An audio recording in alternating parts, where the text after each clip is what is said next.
Ladies and gentlemen, Mr. Graham McNeice.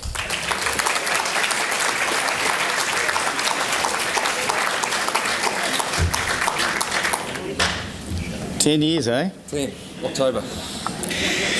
Right. Sorry. I'm very proud we took you, Michael.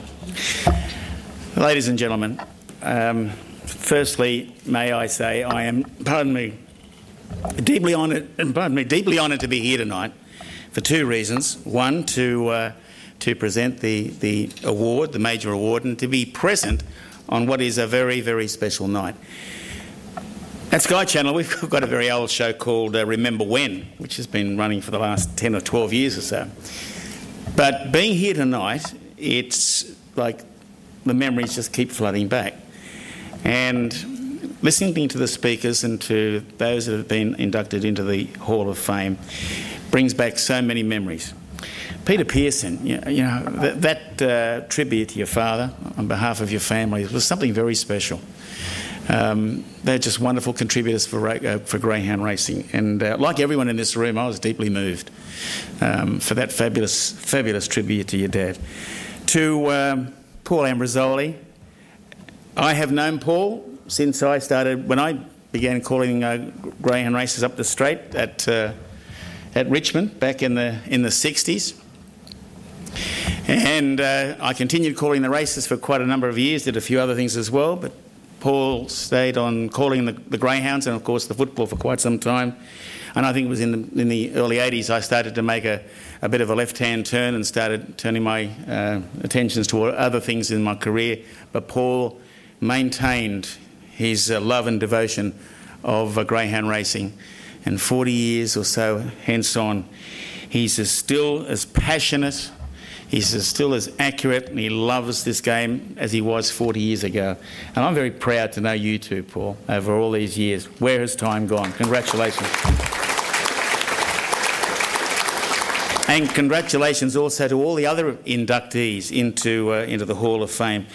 Speaking of people that are here tonight, Jeff Collison, I've known, we were just reminiscing as we were with Paul down there. The first one that Paul mentioned as the New South Wales Greyhound of the Year was when Zoom Top, I think it won back in 1968 in the luxurious Silver Collar Bistro.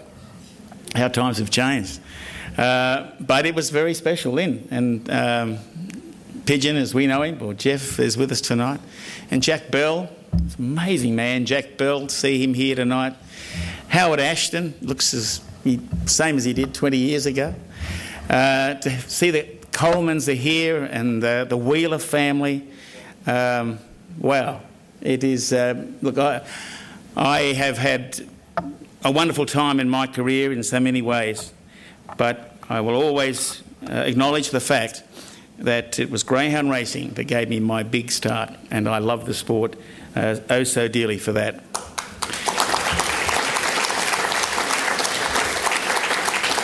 Michael alluded to something earlier on about Superstation. It was back in 1986, Superstation, which eventually, of course, became Sky Channel. It was an interesting period in changing technologies as far as subscription television was coming to this part of the world, or pay television as we know it.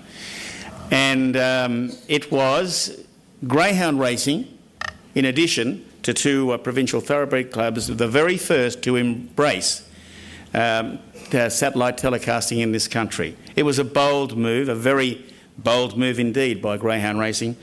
But of course, that was the start. And of course, we all know what has happened over the past 23 years or so. So they were heady days for Superstation Sky Channel and indeed for greyhound racing. And nothing stays the same, as we know. We have to move with the times and make the very best of it, and the sport is doing just that. This is a great night tonight, and as I said, I'm deeply proud to be here. And I'm deeply honoured on behalf of Sky Channel, the company that I love so much, to be asked to present the 2008 Sky Channel Australian Greyhound of the Year Award. Mr. Mentos has got the... Bill, how are you? Good to see you, Bill. Good to see you. Eddie Caruana down there. Wow. Dear Eddie. Okay, the 2008 Sky Channel Australian Greyhound of the Year is El Gallo.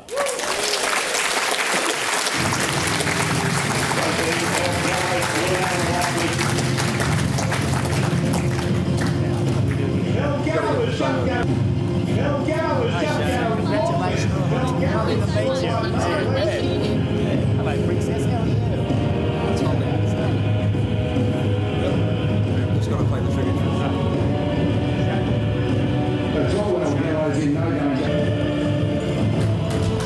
Ladies and gentlemen, the 2008 Sky Channel Australian Greyhound of the Year, El Gallo, to accept the award, Shona Hood, and Graham's about to present the trophy. There you go. Shona, congratulations. And of course, Shona's little girl, Holly. Yep. Shona Hood, ladies and gentlemen, the owner of El Gallo. It's the closest I'm going to get to one. Unlike Jimmy Coleman and Peter Pearson, who made it to the end of their speech before they cried, I'll probably start mine crying, as I've done for the last 12 months with this dog.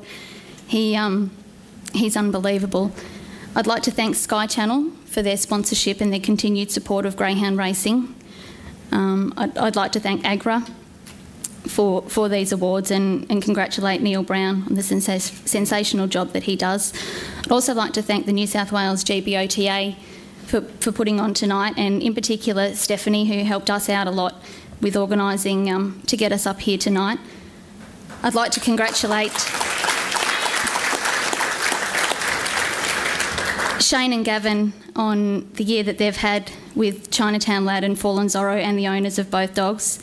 I actually met Shane back in 2005 when Chinatown Babe went to Lillipilly Lad, who we were standing at stud at the time, and have been fortunate enough to actually be involved a lot with Chinatown Lad and Fallen Zorro over the past 12 months, with Shane and Gavin staying with us when they're in Melbourne. So tonight is just unbelievable for the three dogs to be nominated for the Australian Greyhound of the Year. The footage earlier with Chinatown Lad, my kids actually featured in there quite a bit. So to both of you, congratulations. And I know the amount of travelling you've done for the past 12 months. It's just been unbelievable what you've done with those two dogs. Unfortunately, Jason couldn't be here tonight. As most people know, with greyhound racing, someone's got to stay at home and do all the work. And I've had the fortunate job this last 12 months of being the one that's been able to take El Gallo all around Australia and enjoy the ride. And Jason's done all the work at home, and I've got a lot of the limelight with the dog. But trust me, it's Jason that does all the work at home and puts the polish on the dog. And he hasn't been the easiest dog to train over the last 12 months, but he manages to get him there 100% every time he goes round, and that's just been an amazing effort.